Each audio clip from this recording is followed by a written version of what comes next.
উদ্দীপনা দেওয়ার কারণে আন্দোলন যেটা বলে জুলাই আন্দোলন, এই স্টুডেন্টটা দেখা গেছে যে আমি 2005 সালে এইচএসসি এই কলেজ থেকে এইচএসসি পাস করেছি। আমার মডেল হিসাবে গ্রহণ করতে আমি সেই প্রত্যাশা রেখে আগামীতে এমন অনুষ্ঠান যেন আরও বড় পরিসরে হয়, ভাবে যেন সবাই এতে অংশগ্রহণ করতে পারে, সেই প্রত্যাশা রেখে আমার বক্তব্য শেষ করব। আসসালামু আলাইকুম।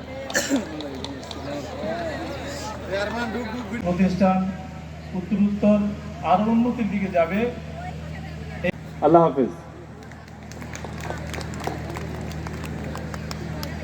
সম্মানিত সুধী, বদরুন্নেসা সরকারি মহিলা কলেজ, বেজ 1986, প্রফেসর শামসুন নাহার।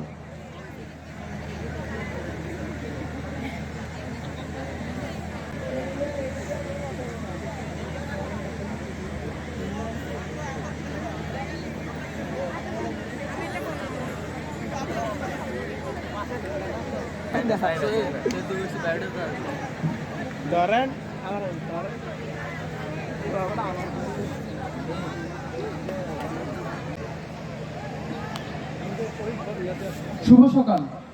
আমি সৌরভ আচার্য, এই কলেজের একজন প্রাক্তন শিক্ষার্থী। আমি এইচএসসি 23 ব্যাচের একজন শিক্ষার্থী। তো আমি আমার অনুভূতি সংক্ষেপে শেয়ার করতে চাই আপনাদের সাথে। সম্মানিত সভাপতি, শ্রদ্ধা শিক্ষকবৃন্দ, আমার প্রাণের সহপাঠীবৃন্দ এবং অনুজ ভাই বোনেরা, সবাইকে জানাই আমার আন্তরিক শুভেচ্ছা, সালাম এবং নমস্কার। আমার অভিবাদন গ্রহণ করবেন।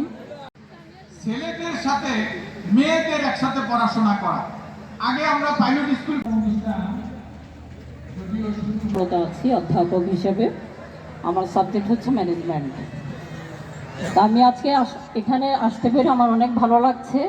আর আমার প্রধান আকর্ষণ ছিল যে আমি আমার সহপাঠী এবং আমার যারা শিক্ষক ছিলেন, প্রিয় এবং সম্মানিত শিক্ষক ছিলেন, তো তাদেরকে আমি হয়তো দেখতে পাবো। আমি জানি না আমার শিক্ষকরা মানে কে কোথায় আছেন বা এখানে উপস্থিত আছেন কি না।